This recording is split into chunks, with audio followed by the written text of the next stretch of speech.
Now, personal injury law, you can also work as a personal injury evaluator.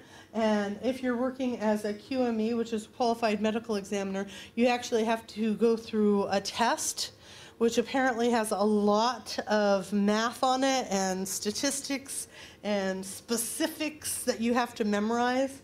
That are not necessarily germane to psychology, but medical stuff as well, though I heard that might have just changed.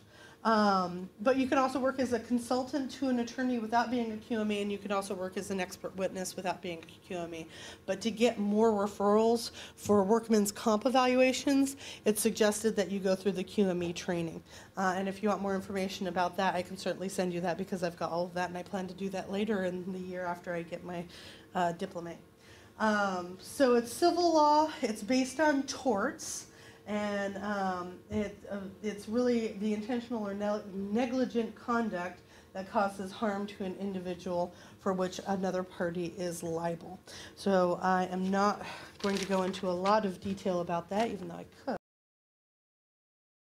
Child custody is another thing. If you want to do any kind of child custody evaluations in the state of California, you have to have a lot of specialized training.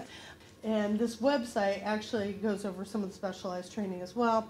It's court-ordered child custody evaluation is also known as the 730 evaluation, and it's really to help determine child custody. So the person who's doing the child custody evaluation will often will interview both parents, the children, and often do site visits to look at the home or homes where the child and children live and might be living, maybe even talk to the teachers. There's a lot involved in it, and it requires 40 hours of specialized training and then supervision. So the only way to get supervision is to find someone who's already doing the child custody evaluations, get the supervised hours from them, and then you can get the certification.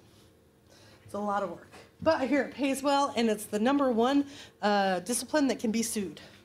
So if you want to be sued often, then